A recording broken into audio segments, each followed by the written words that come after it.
Existe un plan de carrera para docentes. Existen docentes que trabajan en base ad honorem en el país.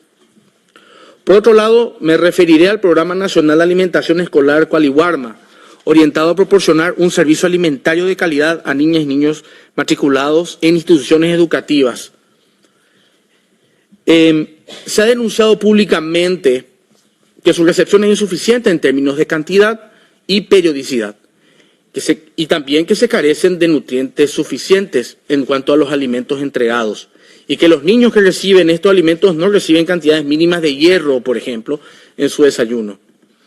Y el programa ha sido sujeto de casos de corrupción, llegando a situaciones inaceptables, como la provisión de alimentos en estado de descomposición, uso de carne de caballo en vez de carne de res, entrega de vísceras y otros productos enlatados en mal estado, encontrándose hongos, impurezas y en algunos casos hasta heces de roedores.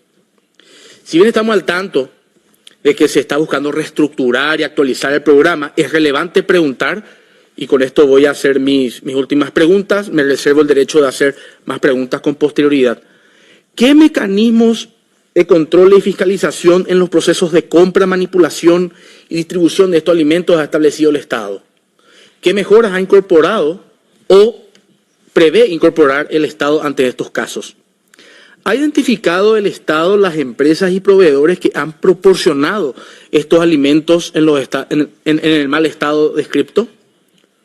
¿Continúa el Estado ocupando contratos con estos proveedores, ya sea como parte de este programa o para otros programas? ¿Qué medidas ha tomado el Estado en la debida rendición de cuentas al respecto por parte de las autoridades estatales para con los beneficiarios? ¿Han sido identificadas y procesadas las personas responsables? Y por último, ¿qué medidas toma el Estado para garantizar que este tipo de situaciones no se repita? Continuaré con preguntas en el sector de seguimiento. Muchas gracias. Thank you, Mr. Fioria. Now the delegation has the floor back. Bien, le devolvemos la palabra durante media hora a la delegación. Muy buenos días, señores del Comité de Derechos Económicos, Sociales y Culturales. Gracias por permitirnos estar presentes en esta 77ª sesión de evaluación al Estado peruano. El colectivo Dignidad Micaela Bastidas, representado por su persona Manuela Bastidas Romero, tiene a bien de exponer lo siguiente y denunciar al Estado peruano. ¿Por qué? El Estado peruano es culpable del incumplimiento del Pacto de Derechos Económicos, Sociales y Culturales por las siguientes consideraciones. Hoy, 52% de peruanos están en situación de pobreza. 14% de peruanos viven en extrema pobreza con $1 al día. Según índices internacionales, el Perú está dentro de las 11 sociedades con mayor desigualdad social a nivel mundial. 25% de los más pobres reciben el 4.4% de los ingresos nacionales, mientras que el 10% de los más acomodados de la sociedad peruana recibe el 58% de los ingresos nacionales. De 30 años de imposición del modelo político, económico, social, capitalista, neoliberal, son estos apenas unos cuantos índices actuales de la realidad caótica del Perú. Por supuesto que esta realidad data de mucho tiempo atrás, quizás desde el inicio de la vida republicana, y de la aplicación de políticas públicas de Estado y de gobierno que excluyen al pueblo peruano en el mejor de los casos. Y como correlato de este abandono y exclusión social, política y económico, se generan y crean programas asistencialistas para mitigar mínimamente las causas de implementación de políticas favorables al capitalismo y neoliberalismo.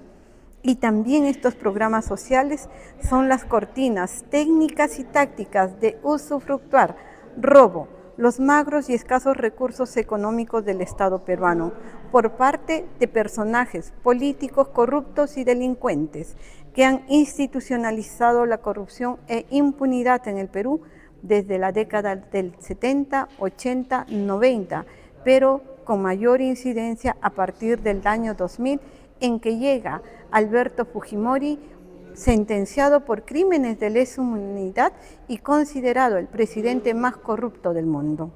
En este marco de profunda y permanente crisis política, social y económica que vive el Perú, han aparecido en la escena política muchos personajes de dudosa reputación que han tomado por asalto al Estado peruano para construirlo y estructurarlo con la dación de leyes y creación de diferentes organismos autónomos que les facilite el camino en su afán de enriquecimiento ilícito llamado corrupción, con actos corruptos obviamente a mayor escala y que están impunemente escapando de la justicia peruana, que también este sistema de justicia en el Perú ha sido capturado por mafias de empresas familiares políticas, de empresarios, de militares y hasta de religiosos.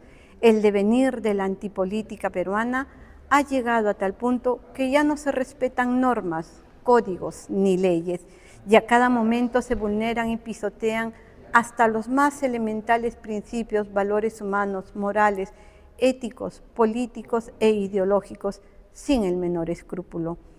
Señores expertos de este alto comisionado, del Comité de Derechos Económicos, Sociales y Culturales, en 4 años en mi patria, el Perú, hemos tenido 4 presidentes y los anteriores presidentes no supieron o no quisieron honrar su palabra, sus planes de gobierno, porque sucumbieron a la presión de entes extranjeros y la corrupción reinante en el Perú, y optaron por ejecutar en sus gobiernos las llamadas hojas de ruta que nunca conoció el Perú, que nunca conoció el pueblo peruano y mucho menos votaron o eligieron estas hojas de ruta.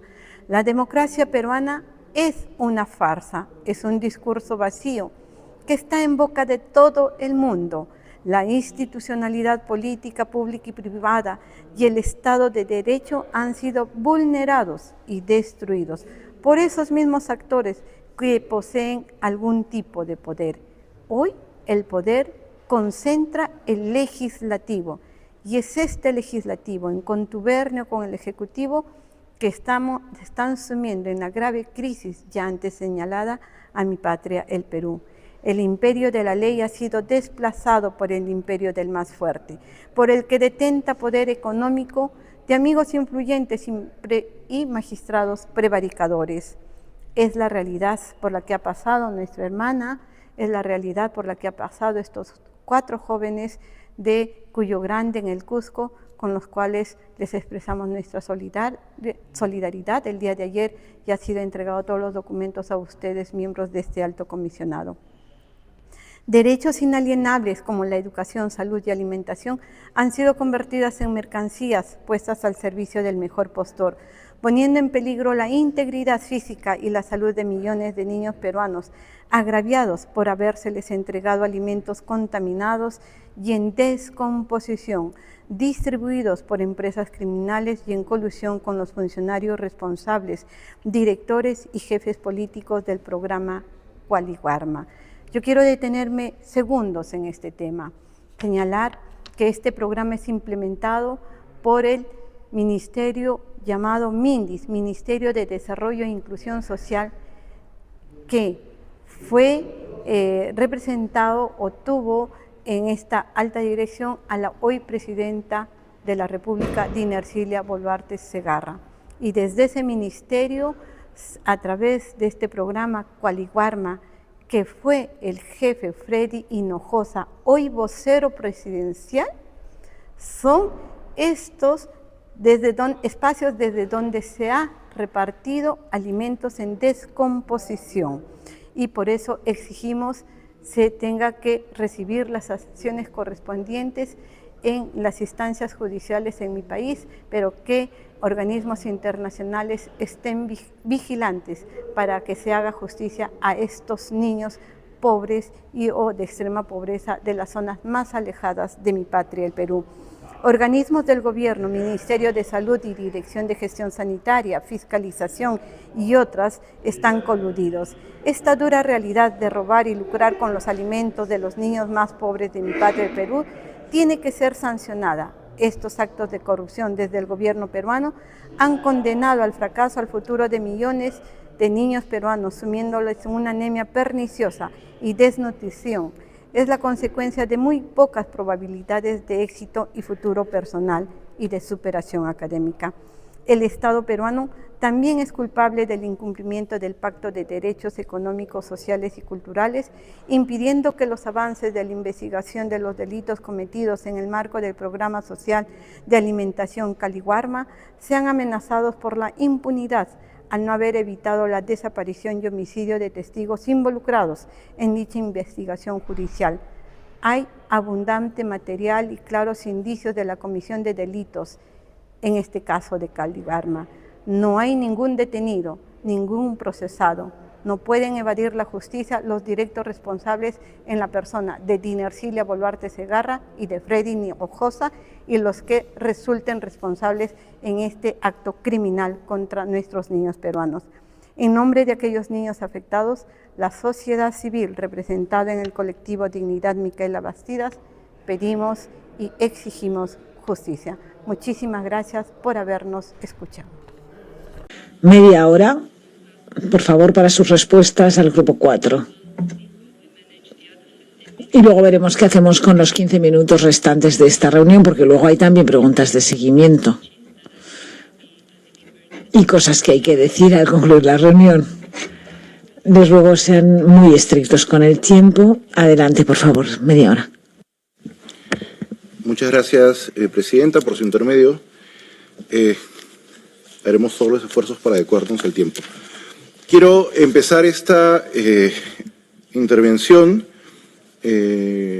señalando la centralidad del compromiso que tiene el Estado peruano para rechazar toda forma de violencia, especialmente la violencia dirigida a niñas, niños y adolescentes, y en específico la violencia sexual, ¿no? De hecho, el tema de Condorcanqui lo comentamos hace un momento y queremos ser enfáticos en el rechazo tajante, y lo repito, del Estado peruano a cualquier forma de violencia y el compromiso, como las acciones evidencian y como detallaremos, para que estos actos que sean investigados y sancionados conforme corresponda. Para eso el Estado ha tomado un conjunto de medidas, algunas de las cuales ya comentamos y otras de las cuales procederemos a detallar. El plan de acción intersectorial, en el caso de Condorcanqui, constituye un instrumento guía para monitorear los avances en las acciones priorizadas por los sectores con miras a prevenir y atender la violencia sexual en agravio de niñas, niños y adolescentes de esta provincia, la provincia de Condorcanqui. Y es monitoreado por la Comisión Multisectorial encargada en la materia, que está especialmente seguida del Despacho Viceministerial de Poblaciones Vulnerables y la Dirección General de Niñas, Niños y Adolescentes en su calidad de Secretaría Técnica. El plan, la acción de política pública, cronograma 73 acciones intersectoriales orientadas a prevenir y atender la violencia sexual contra las niñas, niños y adolescentes, acciones que están organizadas en 5 ejes prioritarios planteados desde el servicio ya prestado en territorio. Son 9 acciones en materia de salud, 6 acciones en materia de educación, 35 acciones en materia de protección, 7 en materia de participación, que justo es motivo de alguna de las otras preguntas, y 12 vinculadas a la articulación.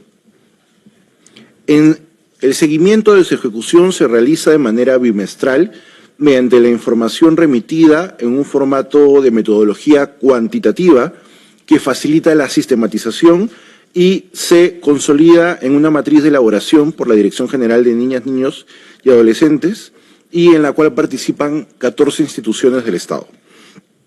Durante el periodo, yendo a acciones puntuales y concretas en el marco de esta estructura de intervención pública, durante el periodo julio a octubre del 2024 se han desarrollado las siguientes acciones. Se logró capacitar a 8 profesores a 8 profesores sobre salud y sexual y reproductiva de los que del 20 de la fecha hasta junio del 2025. Se contrató a 2 profesionales de enlace de salud.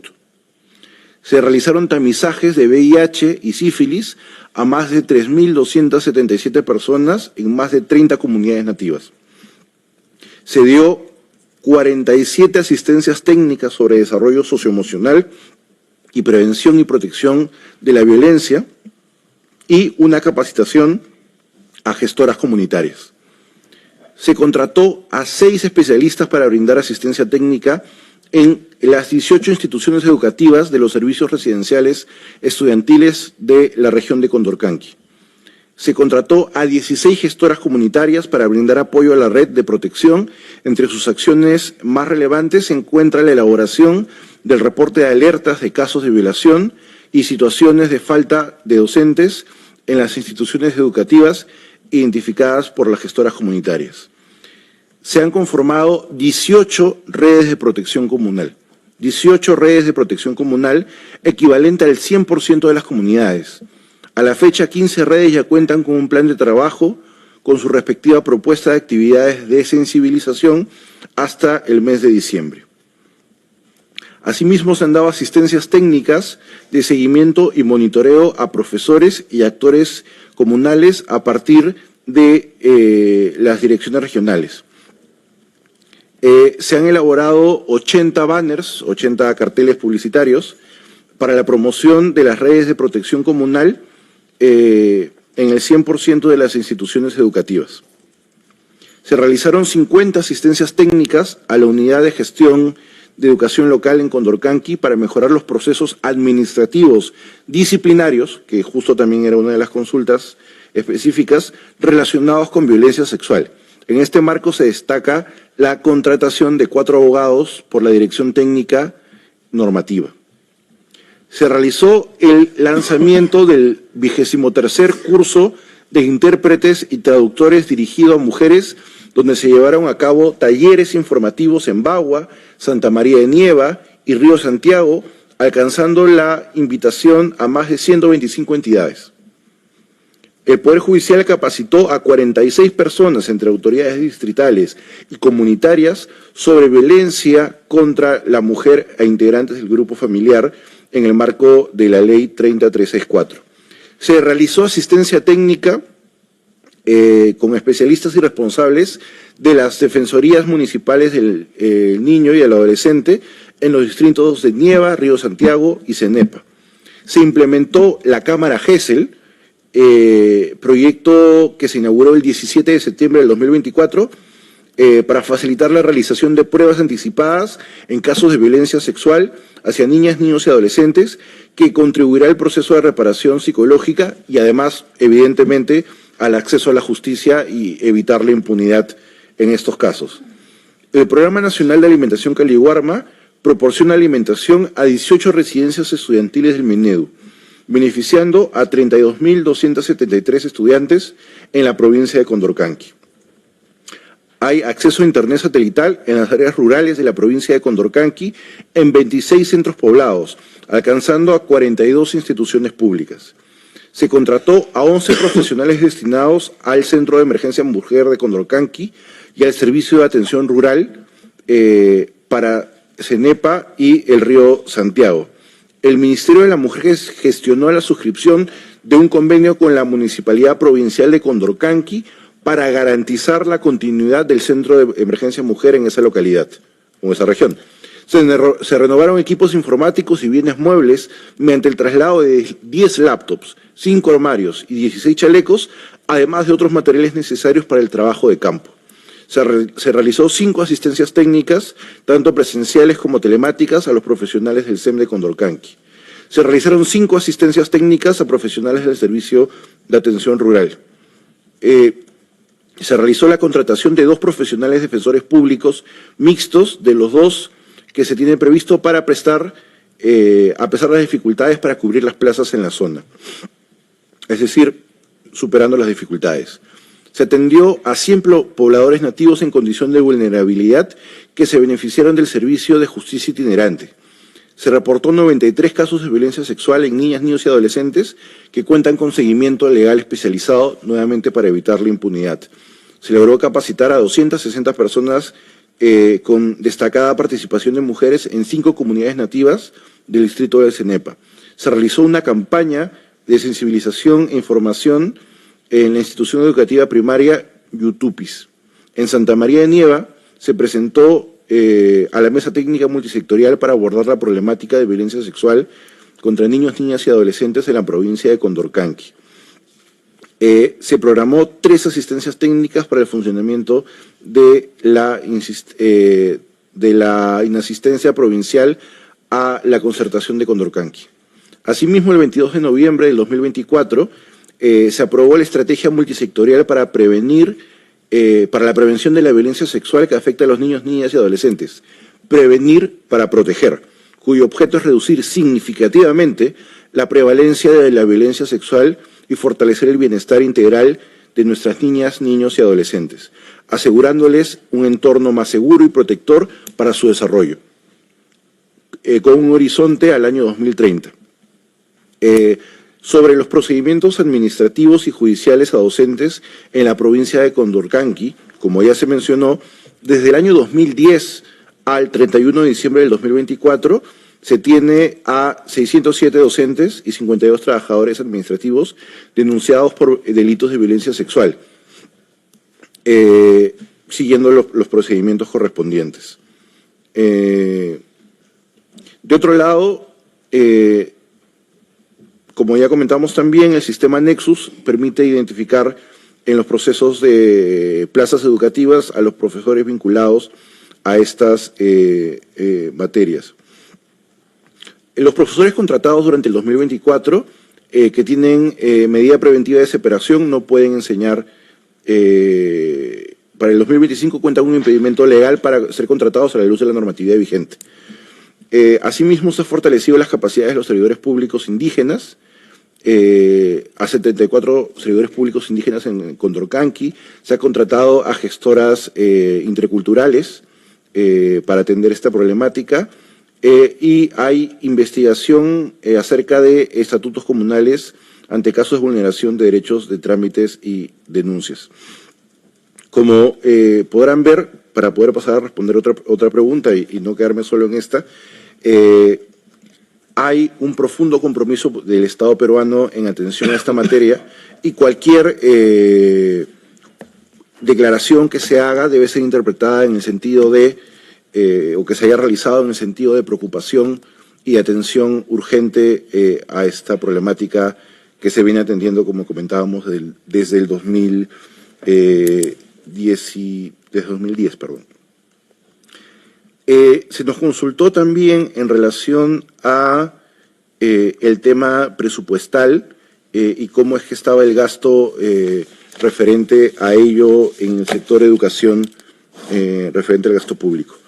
Para el año 2025 se han asignado recursos en la función de educación hasta por la suma de 49.767.000 millones de soles, los cuales se encuentran distribuidos en los pliegos de los 3 niveles de gobierno. Cabe precisar que cada pliego tiene autonomía propia para su programación de presupuesto, siendo el Minedu el responsable del pliego 10. En dicha línea, el gasto público en educación, y esto es un dato relevante, creció de 26.6 a 46.1 mil millones de soles. Repito, de 26.000 millones de soles a 46.000 millones de soles entre el 2017 y el 2024, un aumento nominal del 73.1%. Referente a la educación y la conectividad en zonas rurales, el Minedu en el 2022 elaboró el plan de cierre de brechas digitales, el cual consta de 3 componentes: el componente de infraestructura tecnológica, que contempla la dotación de equipamiento tecnológico para los ámbitos rural y urbano de los niveles primaria y secundaria; el componente de recursos digitales, que está constituido por las plataformas digitales de acceso a cursos virtuales, programas de formación, comunidades virtuales, repositorios en materia educativa, sitios web temáticos, herramientas y aplicativos. Así también se está proyectando la elaboración de contenidos educativos portables para escenarios sin conectividad y contenidos digitales que brindan a los estudiantes y docentes recursos para el desarrollo de experiencias de aprendizaje según el contexto y el escenario donde se realizan. En este componente se implementa también el portal Perú Educa 4.0, que contará con un aula virtual para estudiantes, planificador de clase digital y aplicaciones móviles en materia educativa.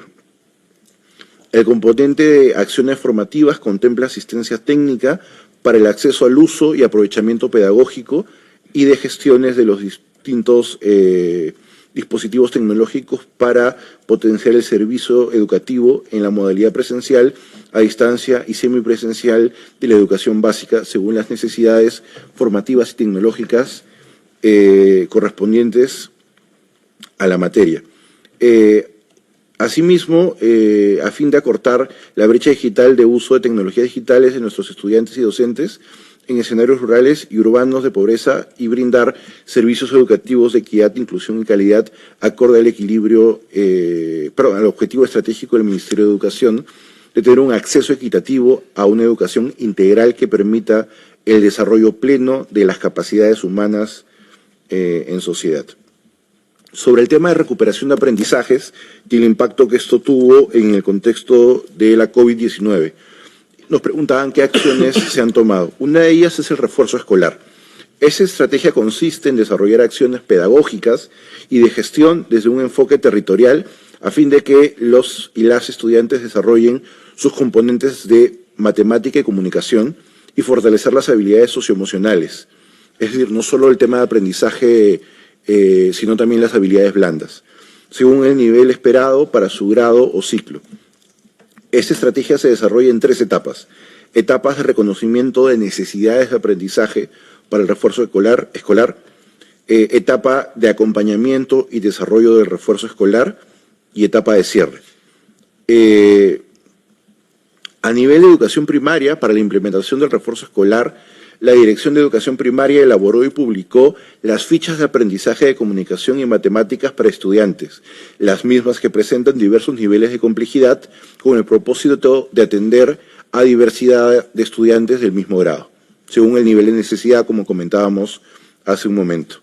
En el año 2022, el refuerzo escolar se implementó en el 100% de las instituciones educativas del nivel de educación primaria, con un alcance de 29.550 instituciones educativas de gestión pública directa, que a su vez albergan a 2.809.000 estudiantes para las acciones de monitoreo que sean focalizadas en un total de 2.965 instituciones educativas de las 26 regiones del país.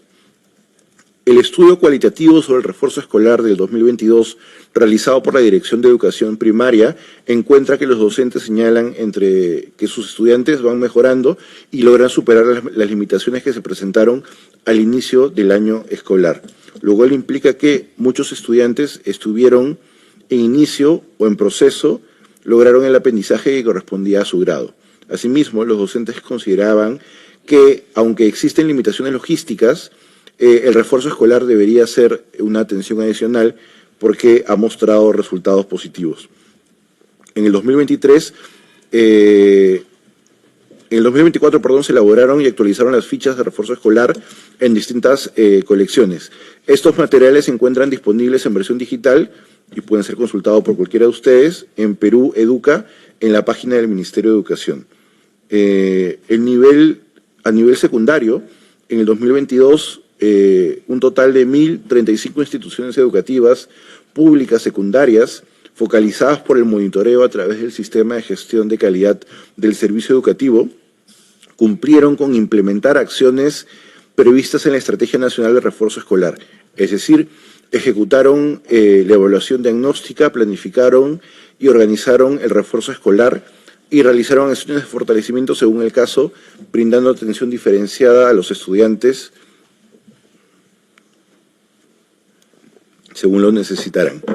En el 2003, el refuerzo escolar pasó a formar parte del mecanismo denominado compromisos de desempeño 2023.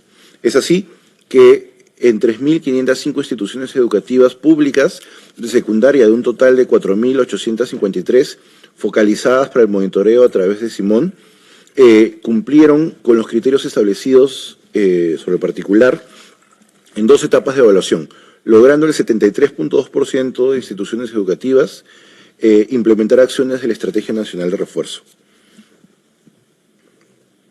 En relación a la infraestructura rural en materia educativa, que fue otra de las consultas que se nos planteó, el Estado, mediante el Plan Nacional de Infraestructura Educativa al 2025, estableció que todos los locales educativos a nivel nacional requieren algún tipo de intervención como parte de la mejora continua o ampliación de sus servicios, siendo los recursos presupuestales específicos se debe aplicar una estrategia de priorización de los locales educativos por intervenir. Esa estrategia busca determinar un orden de prioridad para la atención de los locales a partir de los siguientes criterios: riesgo, eficiencia en la inversión y equidad, explicados en mayor detalle en la norma de actualización del cálculo de brecha de infraestructura existente y orden de prioridad en locales educativos, aprobado el 25 de julio del año pasado. En dicho informe,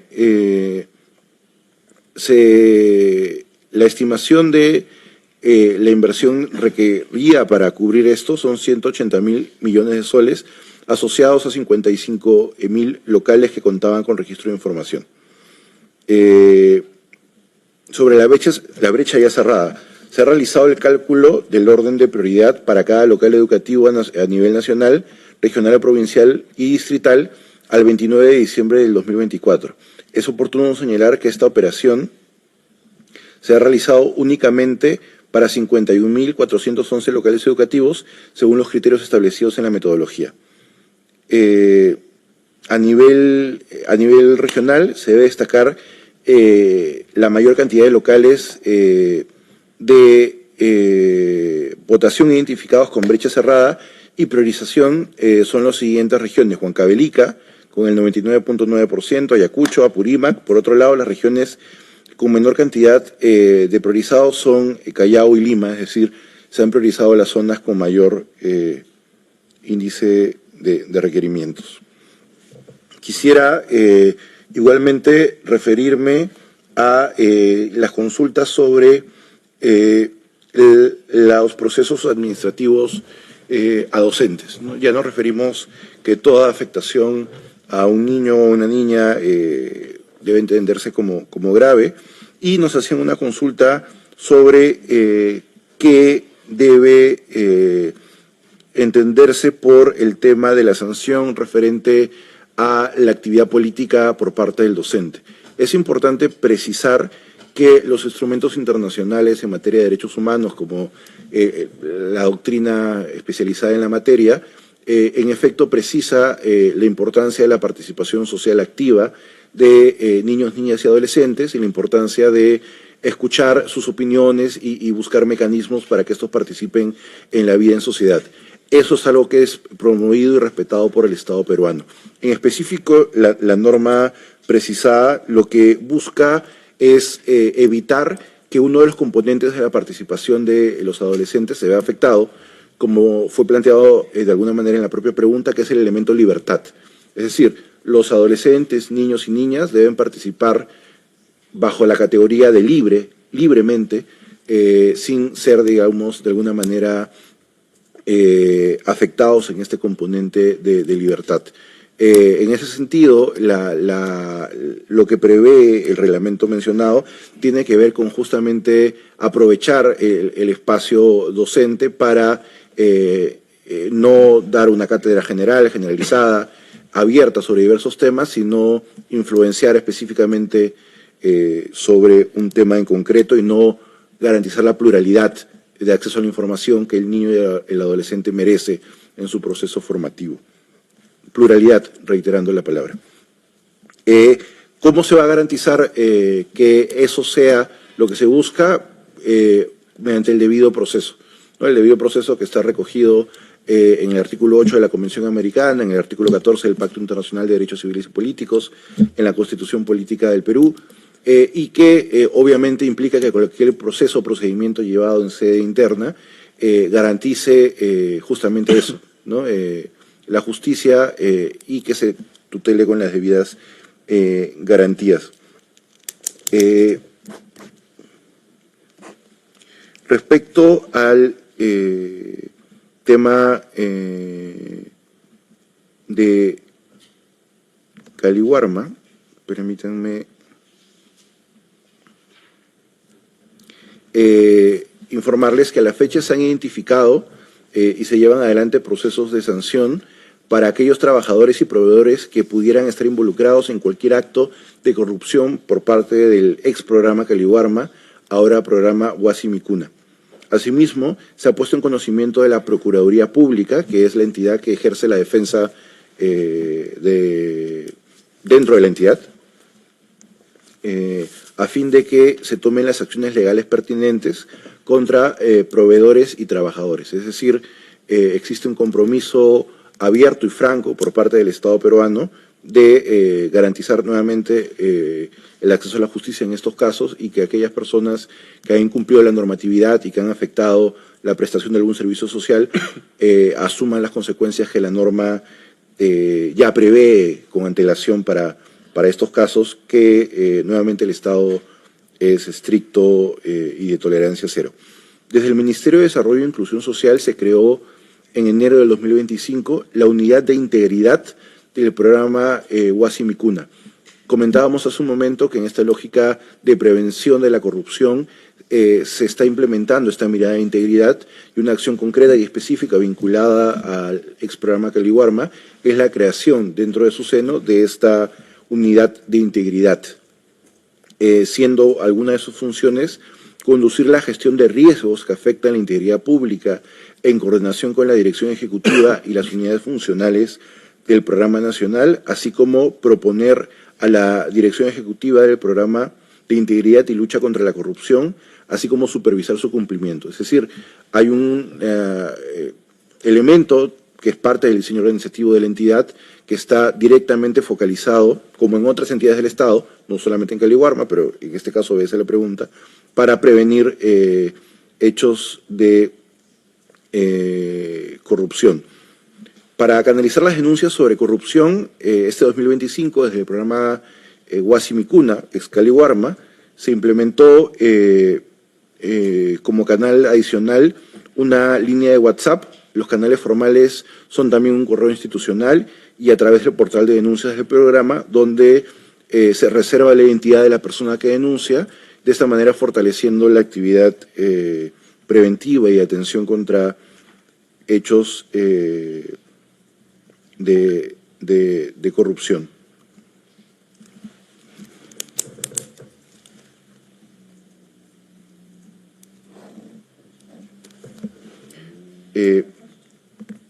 Un segundo, por favor.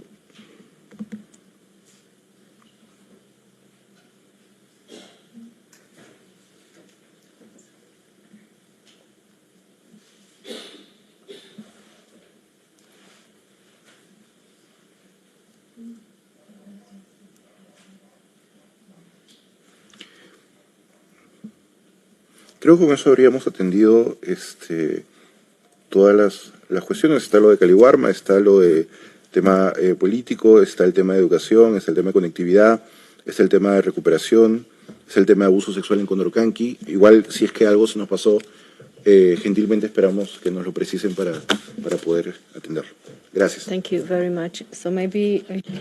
Muchísimas gracias. No sé si hay alguna pregunta urgente. Pienso sobre todo al encargado principal del equipo del Grupo del País, pero solo un par de minutos.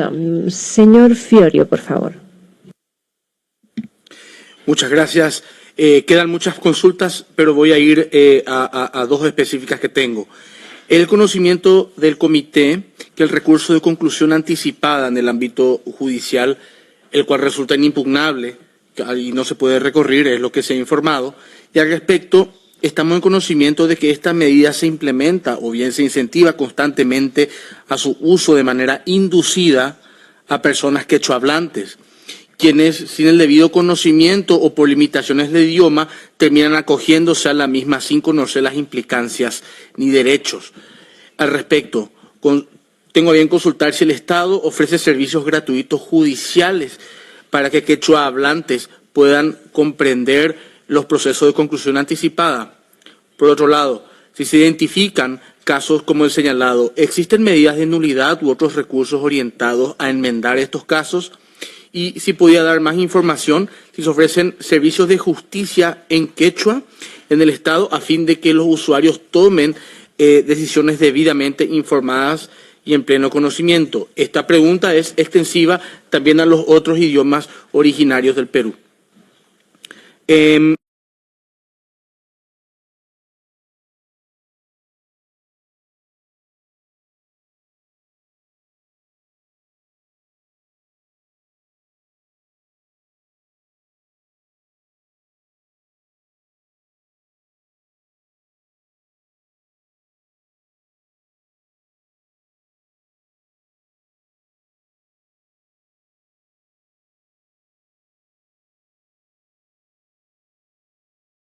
Que estos tengan acceso a una educación integral basada en evidencia.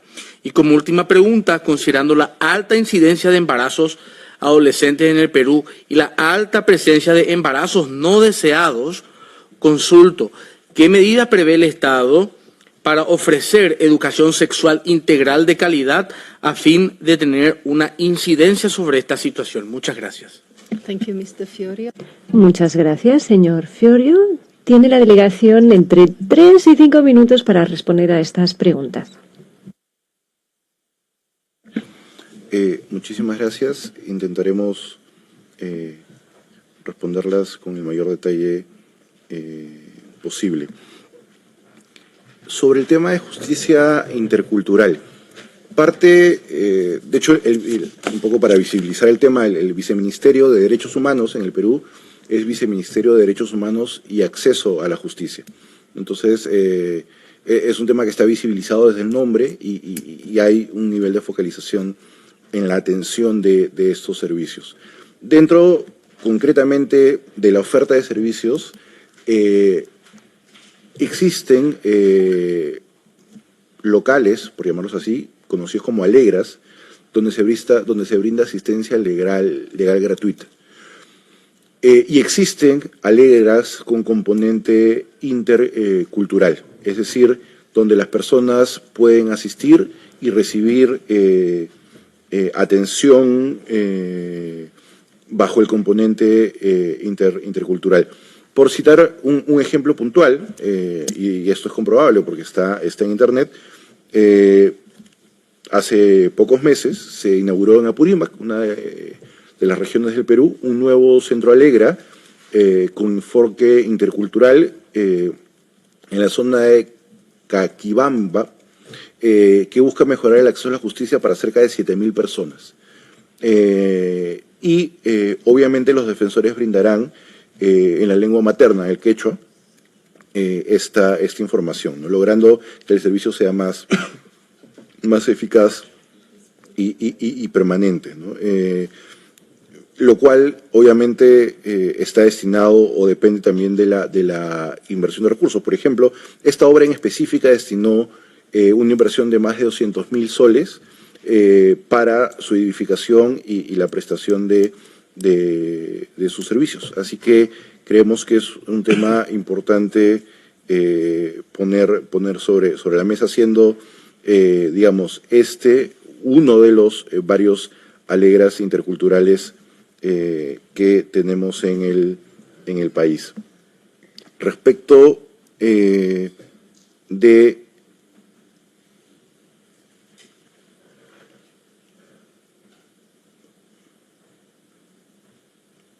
la otra consulta, un segundo que los colegas en Lima me están pasando la información.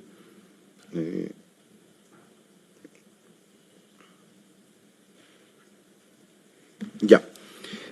Se nos consultaba sobre la calidad de los materiales educativos y la participación que tienen los padres en el proceso sobre el particular. La incorporación del enfoque de género como uno de los enfoques transversales al currículo de educación, este es un enfoque que propone que todas las personas tienen el mismo potencial para aprender y desarrollarse plenamente en una situación de igualdad real de derechos, y eso está recogido como parte de la currícula. Asimismo, se establecen orientaciones en materia oportuna sobre educación sexual para prevenir embarazos adolescentes, y que fue parte de las consultas que se nos hizo. Cederíamos el tiempo restante a la mesa y si alguna consulta quedó pendiente, el equipo multidisciplinario en Lima ha tomado atenta nota para poder completarla y brindar la información de la manera más completa, pertinente. No sé si voy a tener un momento después para el cierre o aprovecho. Okay, thank you very much. Muchas gracias. Nos vamos acercando al final de esta reunión y tendremos un poco de tiempo para pronunciar unas declaraciones finales. Tenemos 10 minutos y quisiera invitar en primer lugar al relator del país a presentar sus declaraciones finales y después daremos la palabra al jefe de delegación. Tendrán 5 minutos cada uno, no más, es todo lo que les puedo conceder. Señor Winford, por favor. Muchísimas gracias. Intentaré no explayarme. En primer lugar, quisiera darle las gracias. Ha sido difícil porque ha estado aquí solo con el apoyo de su equipo y, por supuesto, un equipo más grande en Lima, a quien agradecemos toda la información que han ido mandando. Sabemos que no es una situación ideal para un diálogo de este tipo, sobre todo con relación a nuestro pacto complejo que requiere muchísima información. Y somos conscientes de que era difícil para ustedes contar con una delegación más grande. Sé que estuvieron en diciembre también ante otros comités y sé que el ministro estaba en otra reunión. En fin, las circunstancias no eran fáciles. Así que muchísimas gracias por haber hecho todo lo posible, por estar aquí con nosotros. En el comité lo que queremos es un diálogo constructivo. No se trata de ceder la soberanía. Lo que hacemos es evaluar los indicadores que utiliza nuestra oficina. Buscamos los indicadores, los resultados, el tipo de legislación o normativa con la que cuenta el país y comprobamos otras perspectivas para ver si hay alguna laguna o si hay algo que pudiera atentar contra el espíritu de nuestro pacto. Así que hablamos de legislación, de normativas y a lo mejor de algunas instituciones. Y después pasamos a los distintos procesos existentes para determinar si son participatorios o si son discriminatorios, si son fáciles de comprender para la población, si impulsan la provisión de servicios en territorios grandes como el suyo. Y después se trata de determinar, tras estudiar todo esto, si ha habido mejoras, si hay menos violencia en algunas zonas, si hay un mejor suministro de servicios. Y así ha sido. Y, claro, hubiera sido más fácil para seguir esos 3 niveles, como decíamos. Es un poco la estructura que intentamos seguir. Y creo que hemos hablado mucho de la estructura de procesos, a lo mejor menos de los resultados, por eso hemos tenido que reiterar algunas preguntas. Pero queremos información sobre los resultados. no únicamente sobre el proceso o la presentación de informes. Lo que es importante es el impacto de todo esto. Y a eso obedece que hayamos reiterado algunas preguntas. No se trata de ninguna crítica. Simplemente explico un poquito cómo percibimos nosotros un diálogo constructivo. Y confío en que cuando preparemos nuestras observaciones finales, las perciban como lo que son, comentarios constructivos. Tenemos mucho material, el informe de las organizaciones de la sociedad civil, sus respuestas, toda la información que nos han facilitado aquí. Además, tienen 48 horas para mandar información adicional si lo estiman necesario y les animamos a aprovechar esa oportunidad.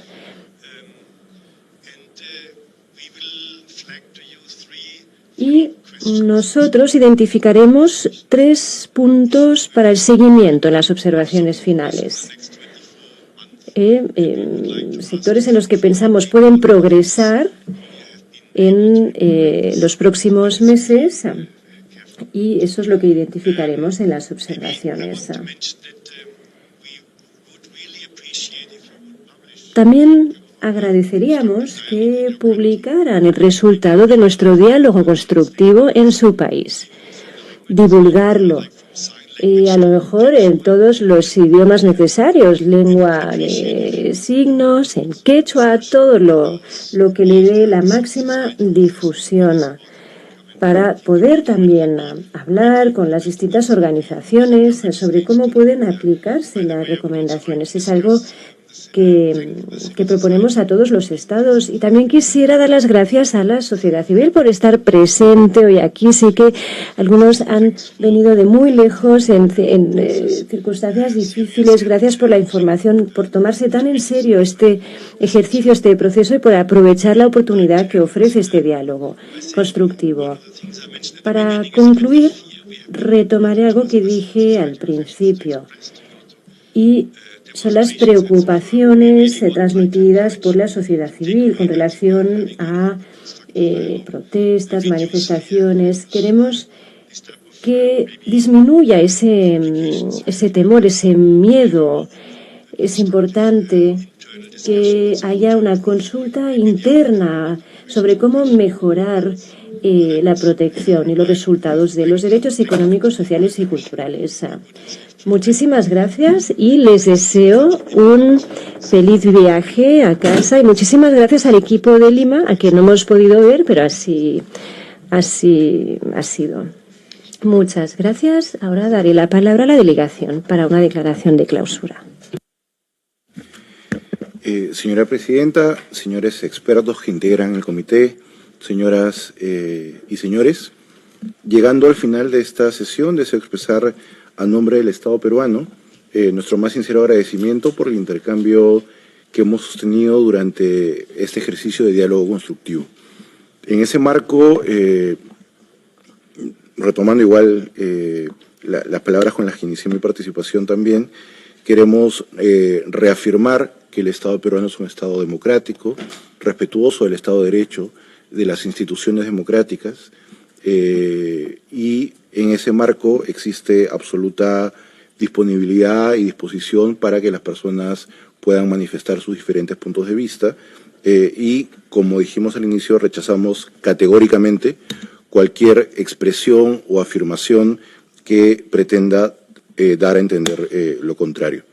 Sin perjuicio de ello, estamos convencidos que las preguntas que nos han hecho en este importante foro han permitido ampliar y profundizar la información que de alguna manera se había dado previamente al comité.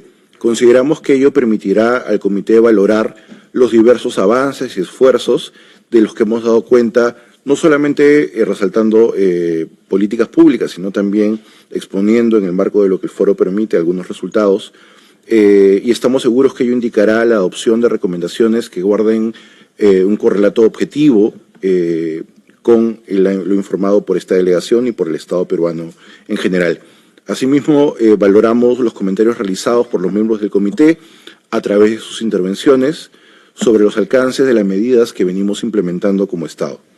En esa línea, Como se ha comentado ya durante nuestra intervención, el Estado ha venido explicando y detallando resultados en materia de sus políticas sobre salud, educación, trabajo, acceso a la cultura, lucha contra la pobreza, con especial protección a las personas en condición de vulnerabilidad, rechazando cualquier agresión o violencia, especialmente contra niños, niñas y adolescentes. Hemos recapitulado los alcances y logros en el marco de la Política Nacional de Desarrollo e Inclusión Social, la Política Nacional de Derechos Humanos,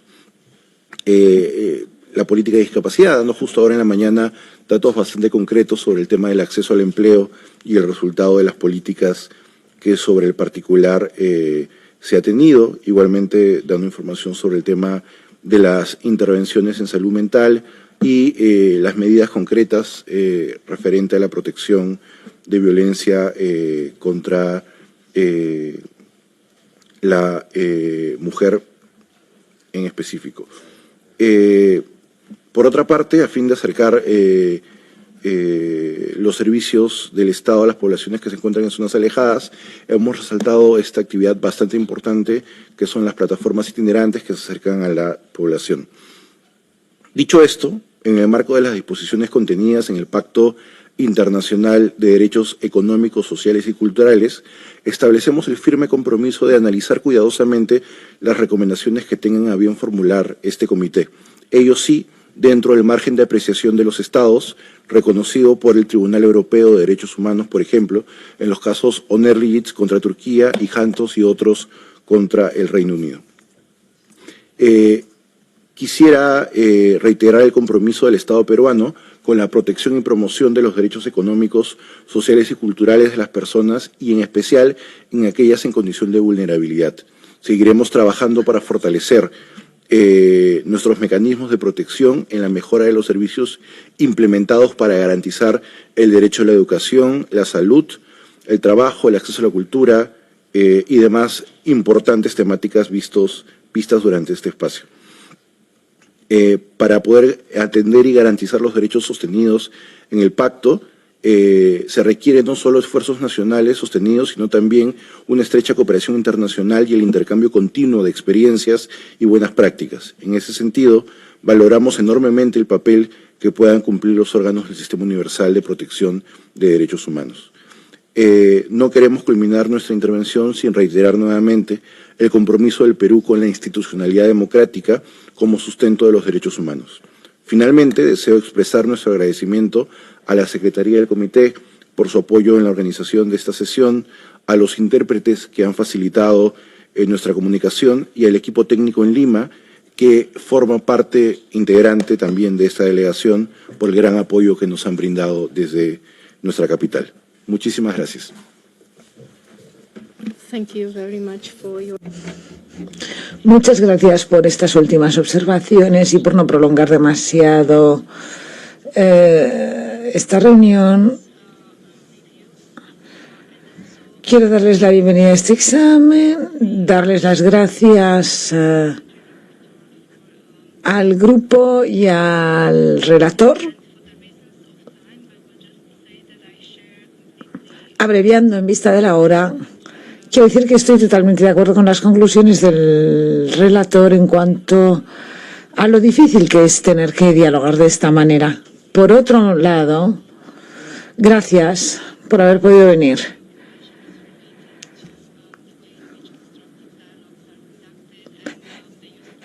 Es difícil atenernos a los diálogos constructivos para sacar buenas recomendaciones. Esperamos que nuestras recomendaciones les sirvan en el futuro. Van a recibir ustedes 3 recomendaciones de seguimiento. Dentro de 24 meses seguiremos con el diálogo así. Después de que se levante esta sesión, para concluir, gracias a Secretaría, a los servicios de interpretación muy amables por darnos un tiempo. Se lo agradecemos mucho, gracias. Y con esto les deseo Un feliz viaje de vuelta a los que viajen, de vuelta. Esperamos poder facilitarles unas observaciones finales que les sean realmente útiles sobre el terreno. Se levanta la sesión. Gracias.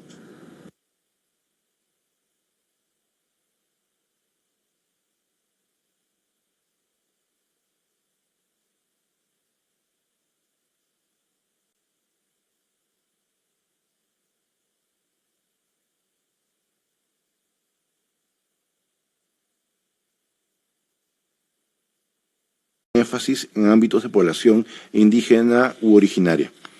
El Ministerio de Cultura ha efectuado acciones de seguimiento a los sectores que se suscribieron al pacto. Entiéndase el MINSA, el Ministerio de Salud, el Ministerio de la Mujer, el Ministerio de Justicia y Derechos Humanos, el Ministerio de Desarrollo e Inclusión Social y el Ministerio de Educación.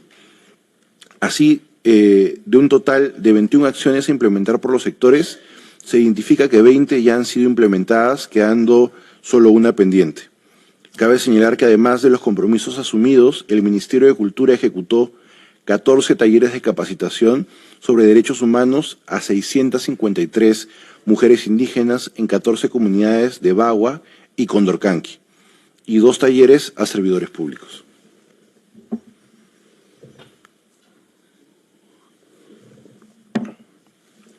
Por otro lado, en el año 2024 se realizaron de manera particular capacitaciones dirigidas a mujeres indígenas con la finalidad de fortalecer sus capacidades de liderazgo y organización, para contribuir al desarrollo de sus territorios y organizaciones, promoviendo además la igualdad entre mujeres y hombres en un entorno libre de discriminación y violencia. La gran parte de las mujeres capacitadas son de 10 comunidades nativas de los pueblos aguajún de la provincia de Condorcanqui, en Amazonas. Asimismo, el Ministerio de Cultura, en coordinación con el Ministerio de la Mujer y Poblaciones Vulnerables, ha elaborado materiales de difusión de mensajes de prevención de la violencia sexual contra niñas, niños, adolescentes y mujeres indígenas u originarias, traducidos a 6 lenguas indígenas, como son el shipibo-conibo, el Ashaninka, el Aguajún, el Ticuna, el Aymara y el Quechua, y en sus variedades Chanca, Cusco Collao y Ancash. Igualmente, ayer se nos consultó en torno al matrimonio infantil y las acciones que el Estado había tomado sobre el particular.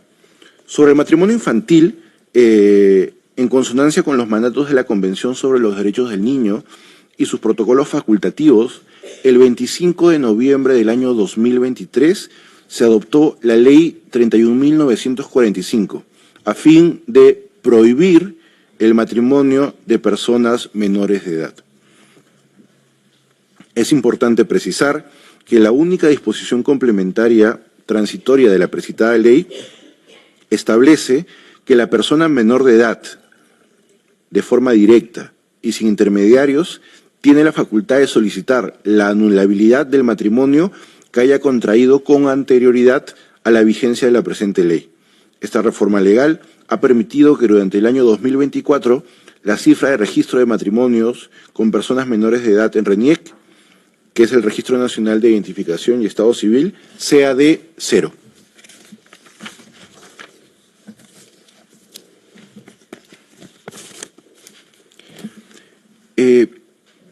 Se nos consultó, por otro lado, pasando a otra temática, sobre de qué manera el Estado estaba abordando las dificultades para reducir el déficit de vivienda y qué acciones se estaban tomando sobre el particular. Para ello, en el marco de la Ley de Desarrollo Urbano Sostenible, se publicó un decreto supremo específico mediante el cual se aprueba el Reglamento de Vivienda de Interés Social, cuya finalidad es establecer las condiciones para la intervención del Estado a sus 3 niveles de gobierno, la promoción de la inversión privada, así como la participación y organización comunitaria para el desarrollo de las viviendas de interés social, en concordancia con los instrumentos de planificación urbana e instrumentos de uso y gestión del suelo aprobados por las municipalidades. Se incluye a la vivienda de interés social de tipo prioritario, la cual se encuentra dirigida a favor de las personas en condición de pobreza o pobreza extrema, y en especial a favor de aquellas que se encuentran asentadas en zonas de riesgo no mitigable o en situación de vulnerabilidad social. Asimismo, a través del decreto legislativo 1675, publicado el 28 de septiembre del año pasado, se modificó la Ley de Regulación de Habilitaciones Urbanas e Edificaciones, incorporándose el numeral 41.5, señalando que el Ministerio de Vivienda, Construcción y Saneamiento promueve la construcción de viviendas de interés social con la finalidad de reducir las brechas de déficit habitacional. Se requiere, en ese sentido, continuar con la implementación de la Política Nacional de Vivienda y Urbanismo, que tiene un horizonte temporal al año 2030, a través del cumplimiento de sus 33 servicios, a fin de hacer efectivo este derecho. También se nos consultó sobre el agua potable y el saneamiento, y qué progresos se han logrado para mejorar ello en las zonas urbanas y rurales.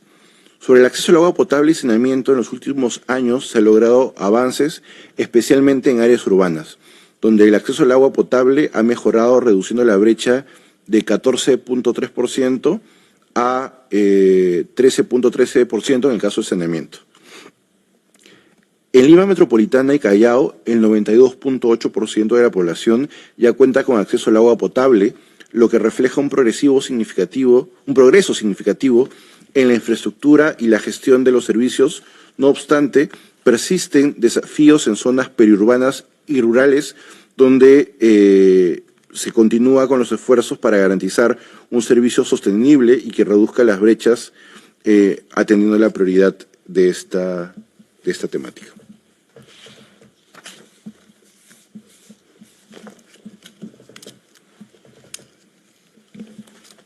Thank you for the Gracias por sus respuestas.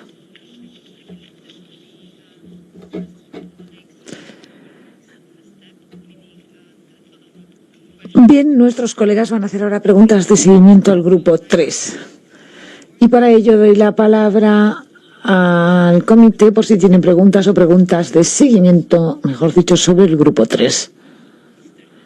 Señor Hanebel.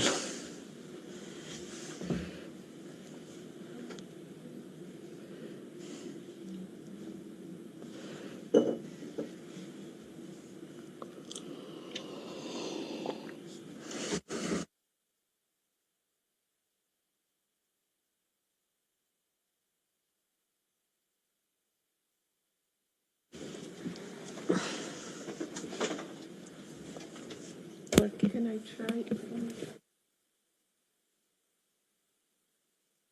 Yeah, so unfortunately there is a technical problem. So Parece que hay un pequeño problema técnico, quizás haya que resolverlo.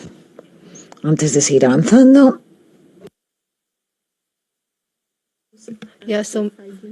maybe we can make a 5 minutes break. vamos a hacer una pausa de 5 minutos para resolver el problema técnico y nos volvemos a reunir después. 5 minutos. Prosigamos.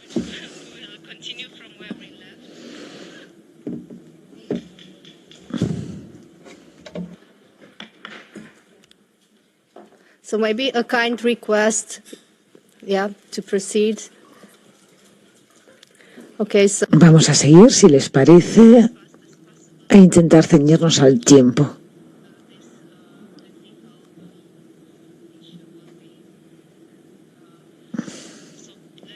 No sea que vayamos a tener un problema con la técnica después.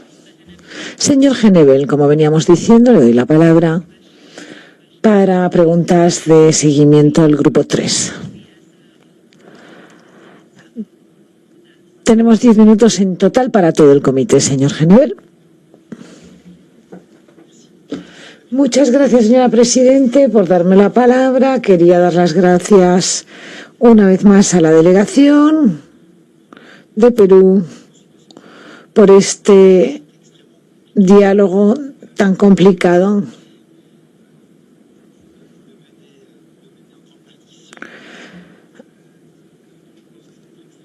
lo dirige usted en gran medida sola.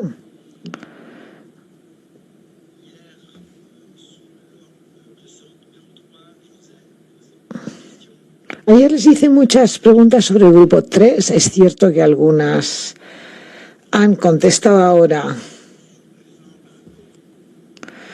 Yo creo que me han quedado muchas de mis preguntas en el tintero. No solo se han quedado sin respuesta, sino que creo que no han contestado.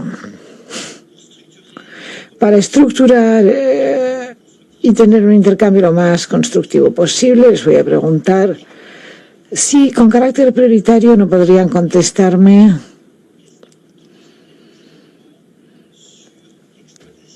a las preguntas sobre la explotación minera ilegal. Primero, en varias ocasiones ya les he hecho preguntas sobre este particular. Hubo una pregunta sobre la deforestación por la explotación minera ilegal, la región de Madre de Dios. Luego otra pregunta sobre la contaminación por mercurio y el contrabando. También la contaminación por mercurio. Las reformas legislativas que, según algunos, favorecen la impunidad. Me he referido a varias leyes concretas que se aprobaron sobre la prescripción penal, la definición de delito organizado, delincuencia, la colaboración eficaz. Son reformas legislativas que preocupan o hacen que nos interroguemos. Quisiera saber qué hace el gobierno para proteger de objetivos. Y luego otras preguntas sobre la falta de reglamentos en minería. Preguntas sobre la rastreabilidad en el refinamiento del oro ilegal y la coordinación entre el Estado y la sociedad civil para lograr soluciones concretas. Parece especialmente importante para poder entender una problemática que se identifica como quizás fundamental y que incide en la totalidad de los derechos económicos, sociales, culturales y medioambientales, planteando pues varios interrogantes importantes. Luego otra pregunta más genérica y transversal.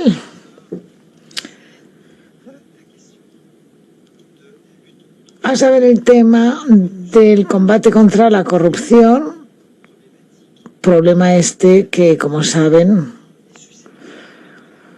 podría tener consecuencias graves sobre la puesta en práctica de los derechos humanos en los programas y políticas públicas de justicia social y derechos económicos, sociales y culturales.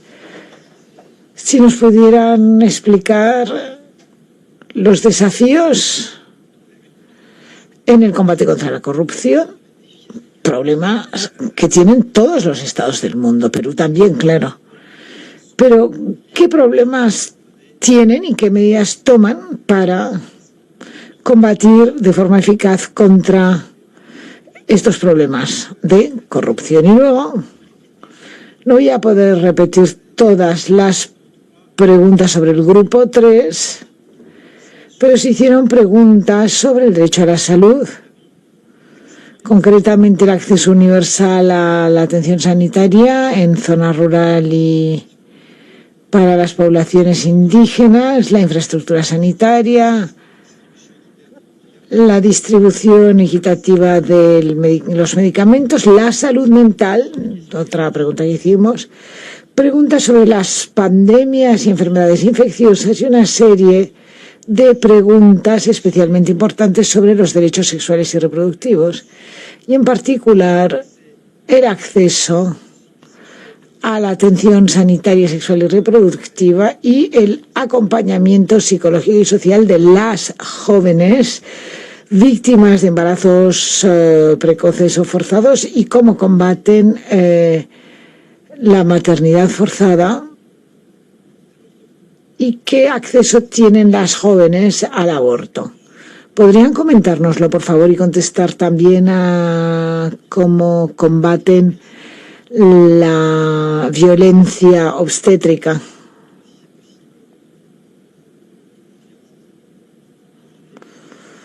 Teniendo presente también las otras preguntas de los colegas, pero también con carácter prioritario estas cuestiones. Añado una sobre qué medidas han tomado para poner en práctica la recomendación del Comité de Derechos Humanos en el caso Camila, que se dictó hace relativamente poco tiempo. Gracias, señor. Gracias, señor Genebel. 2 oradores más, 4 minutos, están conscientes, señor Winfur y señor Fiorio. Gracias. Quería sobre todo tratar del tema de la corrupción, en vista de lo que dijo mi predecesor, sobre todo cuando se trata de transferencias de tierras, algo especialmente importante en el derecho a una alimentación adecuada y para que la gente pueda obtener ingresos. Si leo los informes de, por ejemplo, Transparencia Internacional, lo que dice Perú, tienen un libro especial sobre cuestiones de tierra y corrupción. Quizás pueda darnos una idea de ¿de cuánto supone esto? Han hablado ustedes de que quieren facilitar las transferencias agroindustriales en tierras. ¿Pueden controlar la corrupción ahí?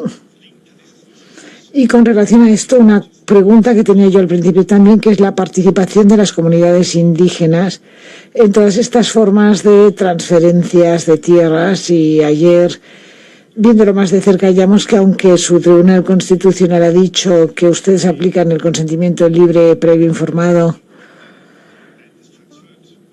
no es solo en las transferencias, sino que cuando empieza la explotación o la producción, si vuelven al convenio 169 de la OIT, ahí se dice que los pueblos indígenas tienen derecho a que se les escuche cuando se toman decisiones que les afectan.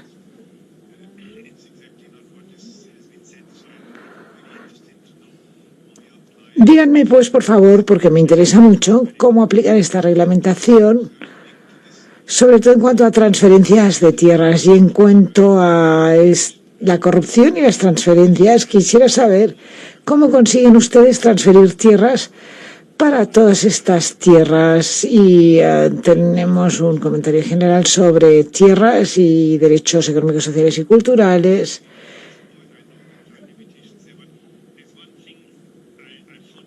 Y hay una cosa que a mí me ha confundido un tanto. Cuando estaban contestando al tema de los inspectores del trabajo, se referían primero ustedes a derechos sindicales y ustedes hablaron del que tienen la capacidad para gestionar todas las cuestiones.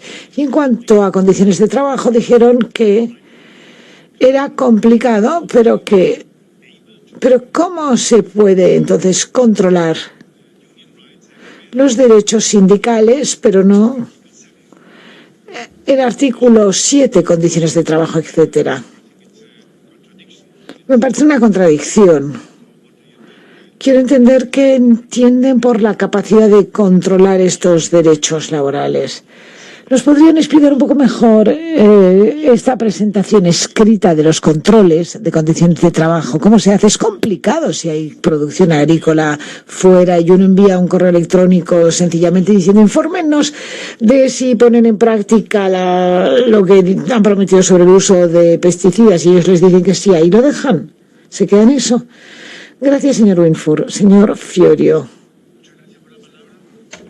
Yo tengo 2 preguntas, una sobre la pobreza multidimensional, que fue mencionada de manera superficial.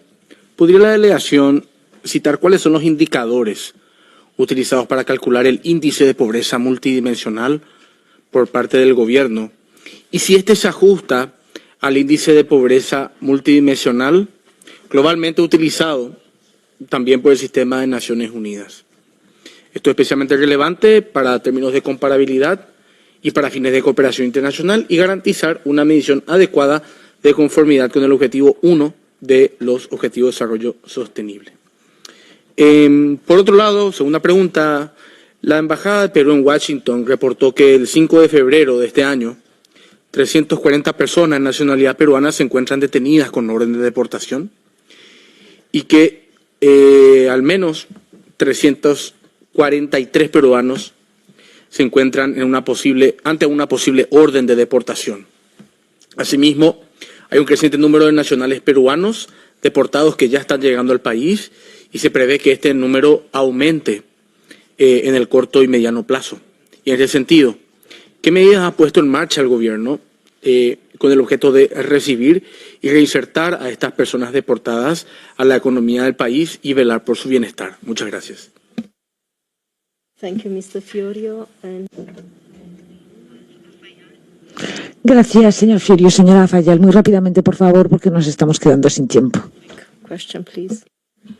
I will be very brief. Seré brevísima. Con relación al acceso al agua como derecho humano universal, ¿hay alguna estrategia o plan de generalizar el acceso al agua y el saneamiento en las zonas rurales y entre poblaciones vulnerables? ¿Podría la delegación decirnos más sobre cómo se supervisa el sistema para garantizar que el abastecimiento de agua cumpla con la normativa nacional, habida cuenta de las dificultades geográficas que han mencionado? Gracias.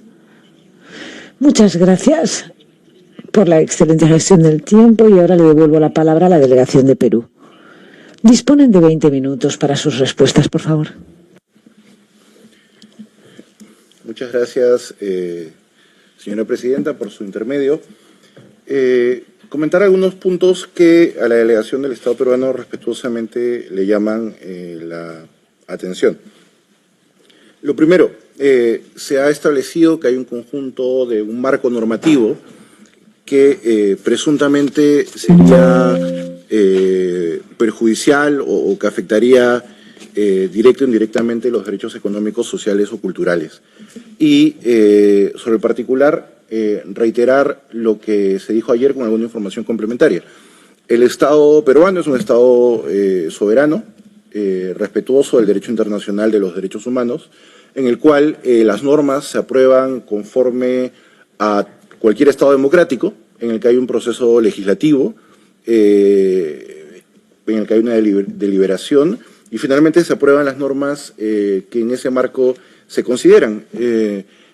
Y como Estado democrático, y como dijimos el día de ayer, se tienen mecanismos de naturaleza jurisdiccional para, en concreto, aquellas normas que se consideren contravienen alguna disposición nacional o internacional, convencional, puedan ser cuestionadas a partir del doble sistema de protección que comentábamos también tiene el sistema judicial peruano a partir del control difuso por parte de los jueces comunes y el control concentrado por parte del Tribunal Constitucional.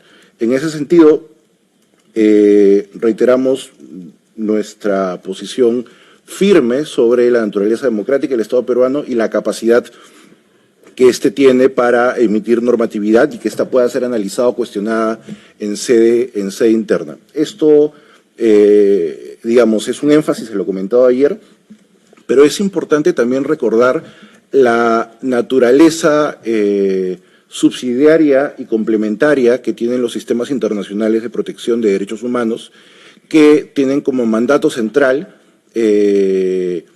actuar cuando es que en sede interna el Estado no ha aprovechado la oportunidad, por llamarlo así, de adecuar su accionar al sistema de justicia. Y hay reiterada jurisprudencia, por citar alguna, de la Corte Interamericana, en la que señalan que justamente es el sistema de justicia de cada país el espacio final en el que se tutelan estos derechos en caso de haber alguna afectación.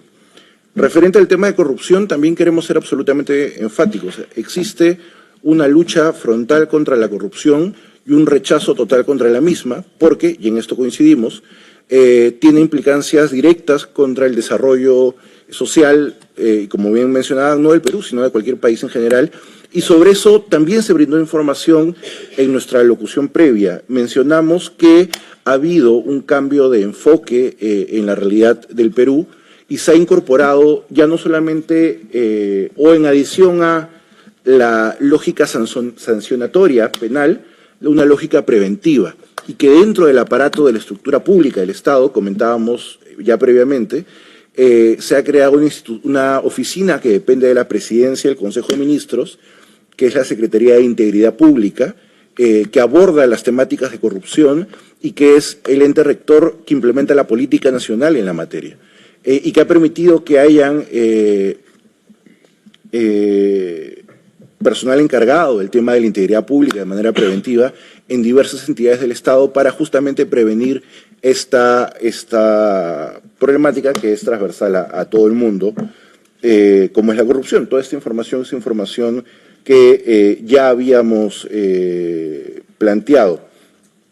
Quisiera también aclarar un punto referente al tema sobre las afirmaciones que hicimos sobre el tema de derechos sindicales.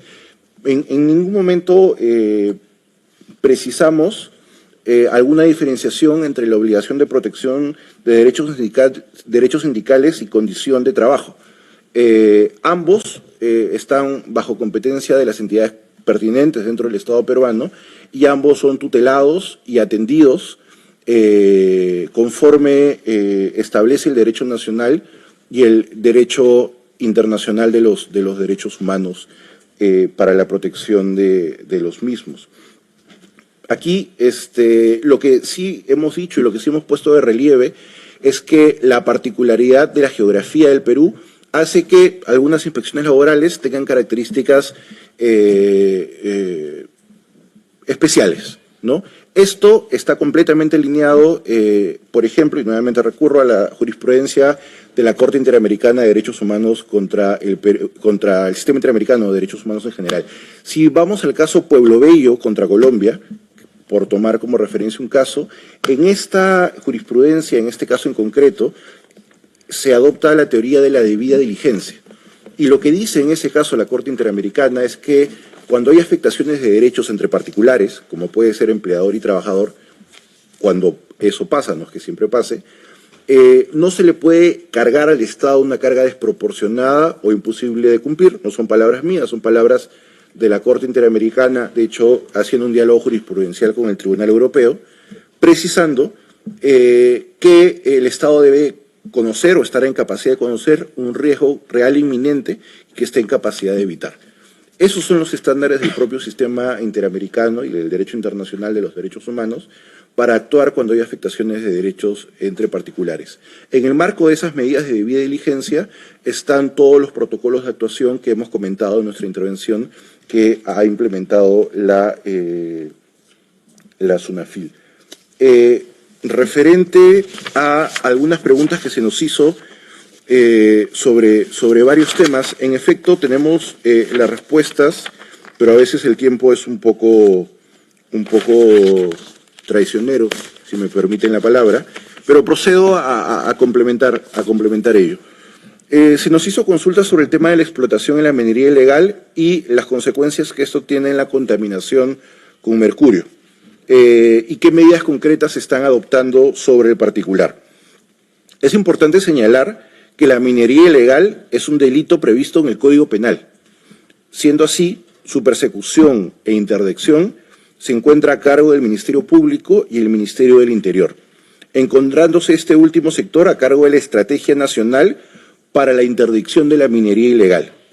De otro lado, y como bien se ha señalado, la pequeña minería y minería artesanal está en proceso de formalización y corresponde a un proceso extraordinario establecido en decretos legislativos 1293 y 1336, los cuales definen a esta actividad como aquella que se realiza en zonas no prohibidas por personas naturales o jurídicas inscritas en el REINFO, que es un registro sobre el particular, el que está a cargo del Ministerio de Energía y Minas, las cuales cumplen con las normas de carácter administrativo y con las condiciones de pequeña minería o minería ilegal o artesanal, ello de conformidad con lo establecido en la normatividad comentada. En esa línea, el Ministerio de Energía y Minas, a través de las direcciones generales de formalización, con el objetivo de promover el acceso a tecnologías limpias para reducir el uso de mercurio en las actividades mineras de pequeña minería y minería artesanal, especialmente en las regiones de Madre de Dios y Puno, así como Arequipa, ha venido implementando el servicio fortalecimiento continuo de capacidades de los pequeños mineros y mineros artesanales formales en el uso de las tecnologías limpias.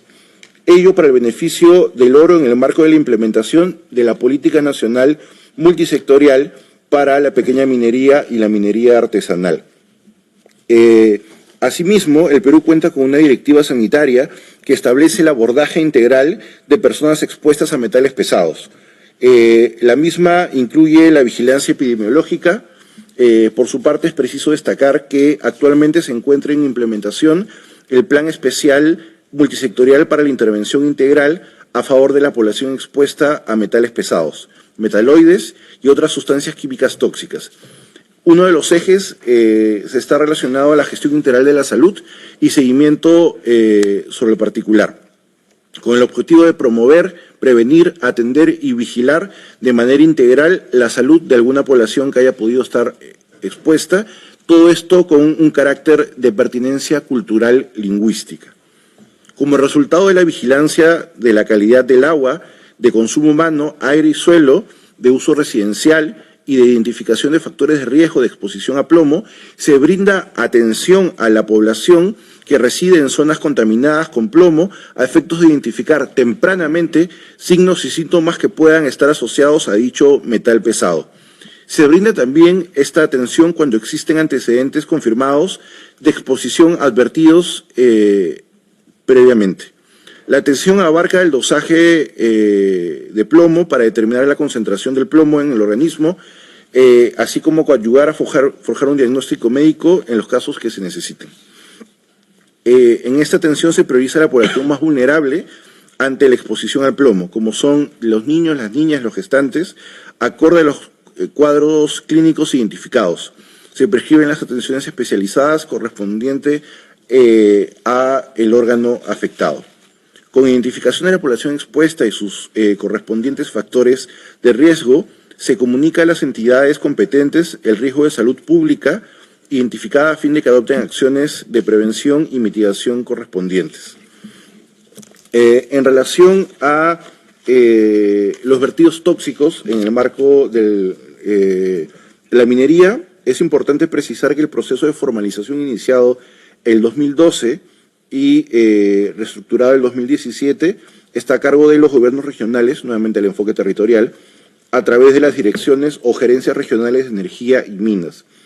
Por su parte, el MINEM es el ente rector en minería a través de la Dirección General de Formalización Minera y es responsable de la implementación de la Política Nacional Multisectorial para la Pequeña Minería y Minería Artesanal al 2030, así como es el órgano técnico normativo encargado de promover el proceso de formalización de la pequeña minería.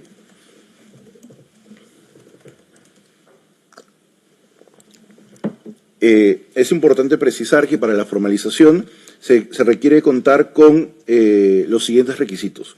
Contar con un título, contrato de cesión, explotación, contar con un título o autorización de uso de terreno superficial, tener aprobado el instrumento de gestión ambiental, reitero, tener aprobado el instrumento de gestión ambiental, una declaración jurada de inexistencia de restos arqueológicos y presentar un expediente técnico.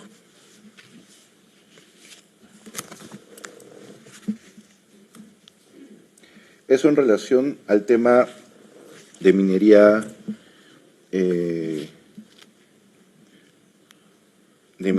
También se nos consultó o se nos pidió información complementaria respecto a la aplicación de la consulta previa.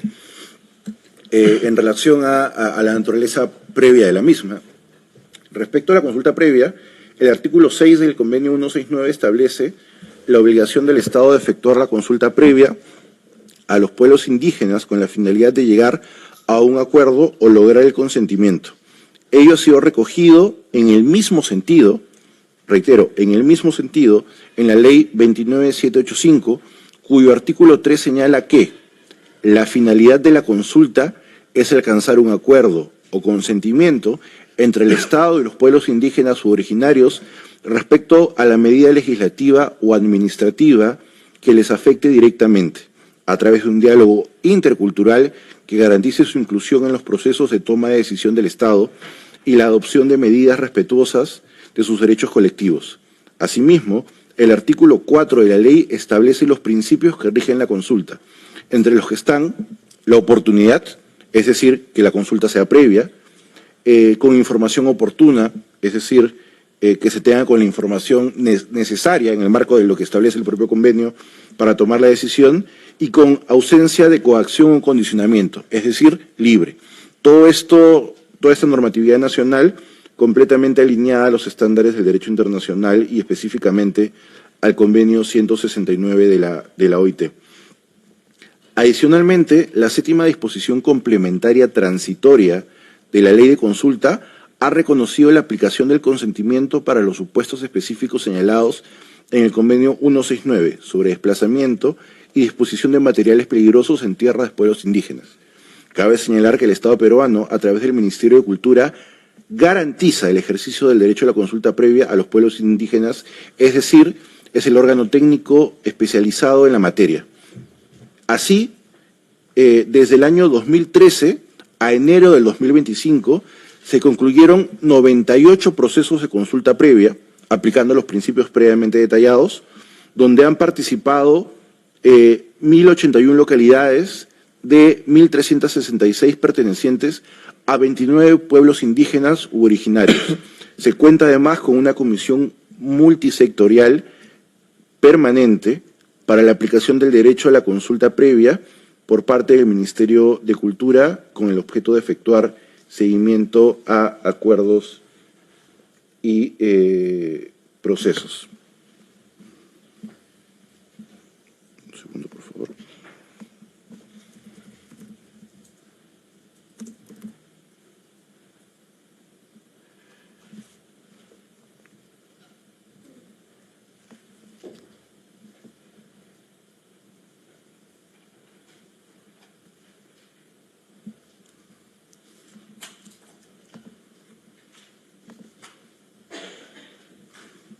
Sobre el tema de salud mental, es pertinente precisar que el Estado en el año 2019 publicó la Ley 3947, Ley de Salud Mental, y en el 2020 se publicó su reglamento. En el marco de la ley precitada, se han implementado 288 centros de salud mental comunitaria, 52 unidades de hospitalización de salud mental en hospitales generales y 94 hogares protegidos para población en abandono social y familiar. Asimismo, 1.764 establecimientos de salud no especializados de primer nivel de atención con profesionales de psicología y 4 equipos móviles de atención de salud mental para personas en situación de calle, 7 equipos móviles para atención de salud mental a población distante y dispersa y 6 servicios de salud mental en establecimientos penitenciarios. Como verán, la data permite coberturar no solo la población de naturaleza rural y cercana a los centros médicos, sino que además se tiene, por las propias características que hemos previamente comentado, una intervención en zonas dispersas e inclusive en centros penitenciarios. El personal de salud es anualmente capacitado para brindar atención a las personas que han sido vulneradas en sus derechos humanos. La Dirección de Salud Mental, desde el año 2018 a la fecha, ha incrementado sosteniblemente su presupuesto. Es decir, el Estado ha asignado más recursos para el tema de salud mental, pasando de 357.135 millones de soles aproximadamente en el 2018 a 915.000 millones de soles para el 2024.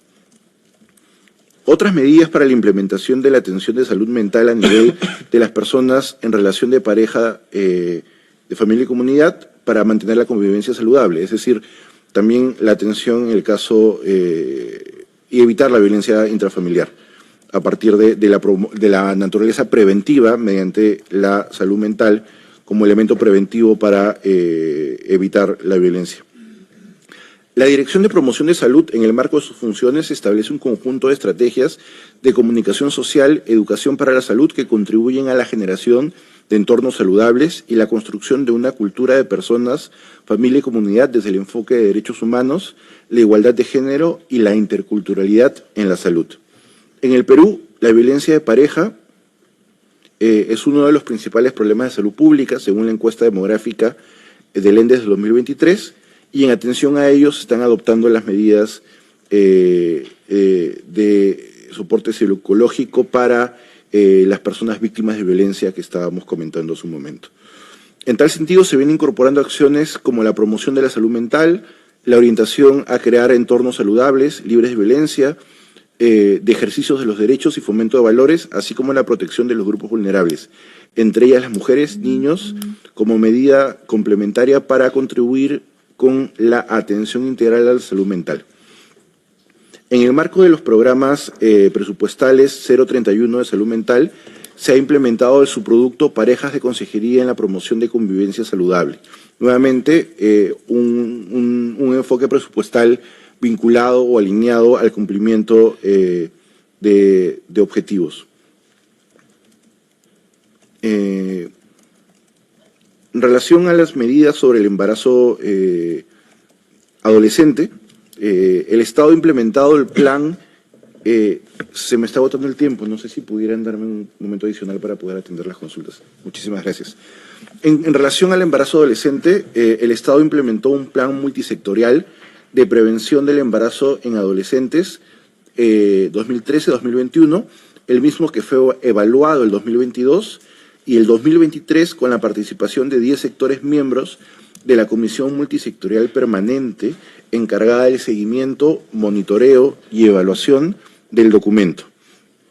El embarazo adolescente para el 2021, al cierre del plan, fue de 8,9% según la encuesta de la ENDES, lo que significó una reducción del 32,5%, lográndose con ello de alguna manera mitigar esta problemática.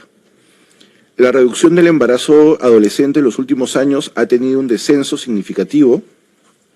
En el año 2018, los adolescentes embarazadas de 15 a 19 años en el país eran 12,6%. En el 2020 fueron 8,3%, incrementándose 0,6% durante la pandemia, para luego volver a disminuir en el año 2023 a 8,2%, siendo las cifras más bajas registradas en el Perú desde que se reporta este indicador. Asimismo, el embarazo adolescente de 12 a 17 años, encontrándose en el 2021 a 12,9%, ha reducido al 2023 a 12,6%. Voy a priorizar la información para priorizar el tiempo. En torno al aborto, que fue otra de las consultas que se nos hizo, el MINSA cuenta con una guía técnica nacional para la estandarización del procedimiento de la atención integral de las gestantes en interrupción voluntaria por indicación terapéutica del embarazo menor de 22 semanas, con consentimiento informado en el marco de lo dispuesto en el artículo 119 del Código Penal. Dicha guía técnica nacional actualmente se encuentra en actualización. Asimismo, la Sala de Derecho Constitucional y Social Permanente de la Corte Suprema ha dispuesto la ampliación y la mejora de esta guía, nuevamente ejemplificando cómo es que el sistema de justicia peruano es una barrera importante de tutela de derechos, en este caso en materia de salud. También se nos consultó en materia de violencia obstétrica. Sobre el particular, el Estado, a partir del Ministerio de Salud, cuenta con una norma técnica de salud para la prevención y eliminación de la violencia de género en establecimientos de salud que brinden el servicio de salud sexual y reproductiva, la cual data del año 2022. Asimismo, en ese marco se vienen implementando charlas, talleres y otras actividades de capacitación sobre el particular. Asimismo, en relación a el caso de repatriaciones, es importante señalar lo siguiente. La situación de los nacionales deportados ante recientes medidas en materia migratoria por parte del gobierno de los Estados Unidos, el Estado peruano ha conformado un grupo multisectorial que viene recibiendo a las personas repatriadas desde Estados Unidos. Desde el Ministerio de Trabajo se está registrando los datos de las personas repatriadas para tomar contacto posteriormente a fin de brindarle de manera personalizada los servicios de empleo para facilitar la inserción laboral. Por su parte, desde el Ministerio de Relaciones Exteriores se realiza coordinaciones logísticas según corresponda en el arribo de los vuelos y se prioriza ofrecer servicios básicos a los connacionales. Además, el Ministerio de la Mujer brinda contención emocional y albergues a la población vulnerable, y el Ministerio de Justicia brinda asesoría en materia de defensa y orientación legal, entre otros servicios que se vienen brindando. En relación a el agua, que fue otra consulta que se nos hizo respecto a la calidad del agua, el Ministerio de Vivienda, Construcción y Saneamiento ha abordado el tema mediante la resolución ministerial 377 del año pasado, mediante la cual creó el grupo de trabajo multisectorial de mejora de calidad del agua. Justamente se nos preguntaba si había una estrategia, una acción de Estado. La creación de este grupo va en esa línea, en tanto tiene el objetivo de evaluar estrategias y propuestas de instrumentos técnicos normativos para la mejora de la calidad de agua en la prestación de servicios de saneamiento. En ese contexto, el grupo de trabajo para mejorar la calidad del agua cumplió su objetivo y elaboró un informe final titulado Estrategias y propuestas para la mejora de la calidad del agua y la prestación de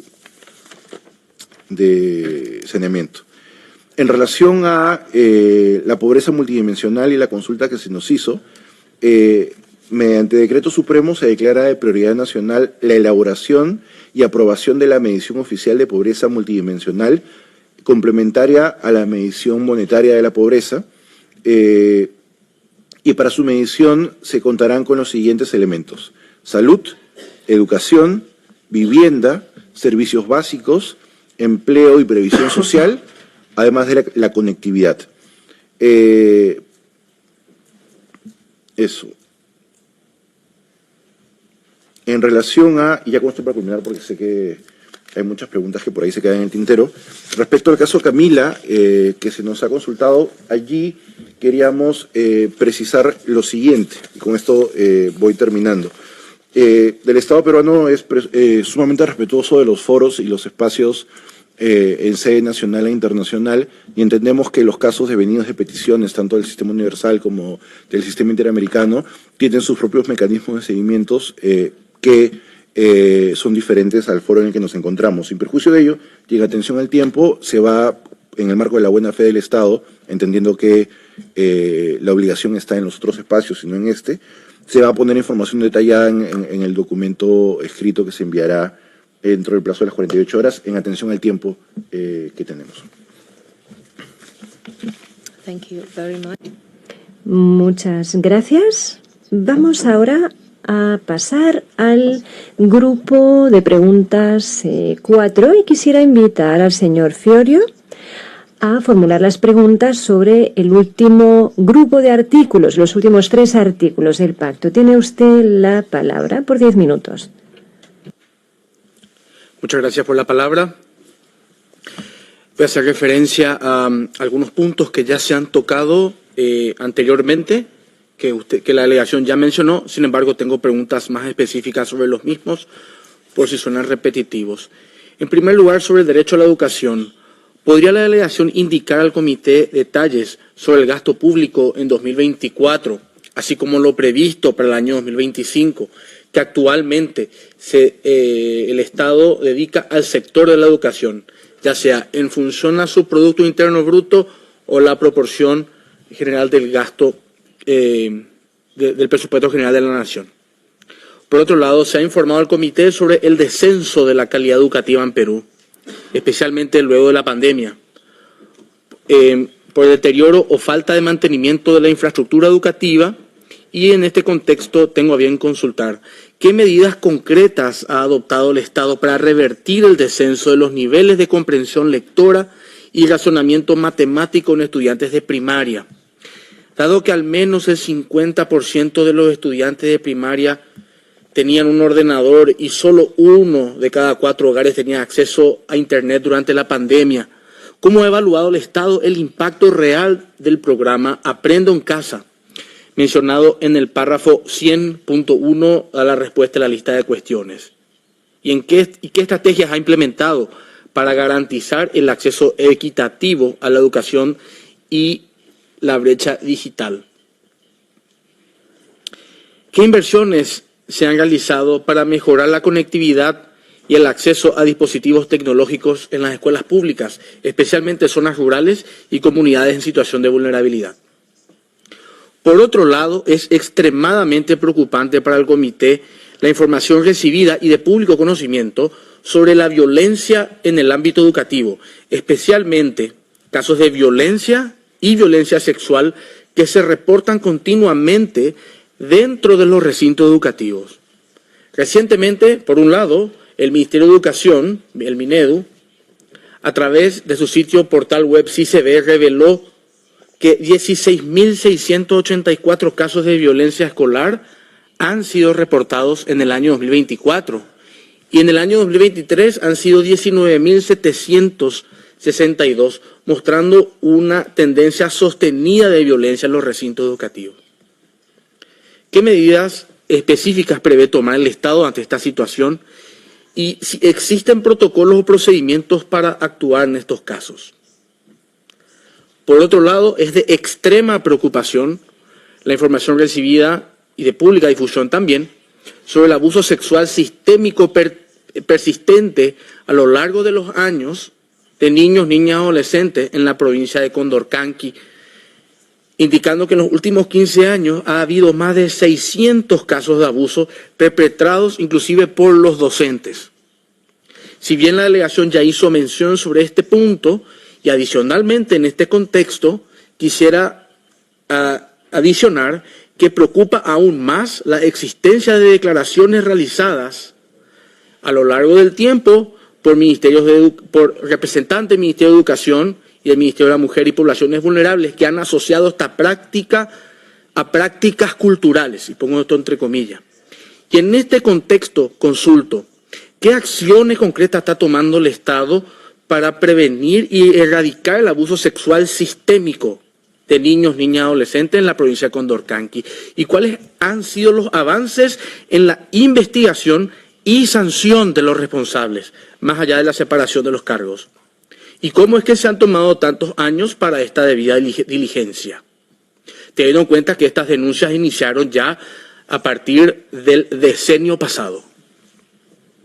¿Qué medidas está tomando el Estado para garantizar el acceso a la justicia de las víctimas de abuso sexual en Condorcanqui, incluyendo la provisión de asistencia legal, psicológica y social para su recuperación? Estamos al tanto de la separación de los docentes de sus puestos en Condorcanqui, pero ¿qué mecanismo ha implementado el Ministerio de Educación para prevenir estos delitos y su repetición dentro del sistema educativo y garantizar entornos seguros para los estudiantes? Dado que Condorcanqui es una zona de alta pobreza y aislamiento, ¿qué estrategias específicas ha implementado el Estado para mejorar la supervisión de las escuelas y proteger a los estudiantes y garantizar que las denuncias sean atendidas de manera efectiva y sin impunidad? ¿Cómo está asegurando el Estado que las distintas entidades gubernamentales trabajen de manera coordinada para abordar ante esta grave crisis, incluyendo el Ministerio de Educación, el Ministerio de la Mujer y Poblaciones Vulnerables, la Defensoría del Pueblo y el sistema judicial? Por otro lado, llegó a conocimiento del Comité la promulgación de la Ley 32.242, que modifica la Ley 29.944, la cual establece modificaciones que resultan preocupantes para el Comité, ya que las nuevas disposiciones generan algunas dificultades innecesarias e inadecuadas y que en varios casos puede incentivar medidas arbitrarias en detrimento de los docentes, incluyendo la libertad académica dentro del propio marco del contenido curricular. Tengo a bien mencionar algunos ejemplos presentes en el artículo 49, que son las causales de destitución de docentes. Por ejemplo, el artículo 49.2, inciso E, maltratar física o psicológicamente al estudiante causando daño grave. ¿Qué significa en este caso el daño grave? ¿Cuáles son los criterios para identificar que los daños son graves o no? Considerando que ninguna forma de maltrato grave o leve debería ser tolerada en el ámbito educativo, ¿cómo se actúa ante casos que podrían no ser considerados como graves, pero que sin embargo resultan igualmente en una violación de los derechos para los estudiantes? En el artículo 29.2, inciso H, se indica inducir a los alumnos a participar en marchas de carácter político. Si bien el comité es consciente de la prohibición de utilizar a los alumnos y al sistema educativo para promover asuntos partidarios o proselitismo político, es importante resaltar que si bien existen instrumentos internacionales ratificados por la República del Perú que reconoce el derecho de los niños, niñas y adolescentes a expresar su opinión en todos los asuntos que les afecten y que sus opiniones sean tenidas en cuenta, así como su libertad de expresión y difundirla en el derecho a la libertad de asociación y reunión pacífica que fundamente su derecho a la protesta. Y en este sentido consulto, ¿cómo se garantiza que los docentes no sean destituidos por el motivo que los estudiantes decidan ejercer su derecho a la protesta, especialmente en el ámbito educativo? Considerando el rol formativo que tienen los docentes en materia de derechos humanos y específicamente para los estudiantes, ¿cuáles son los criterios utilizados para separar el rol formativo de supuestas inducciones de participar en actos que puede considerarse de carácter político, pero que finalmente son protestas o marchas a favor de los derechos humanos?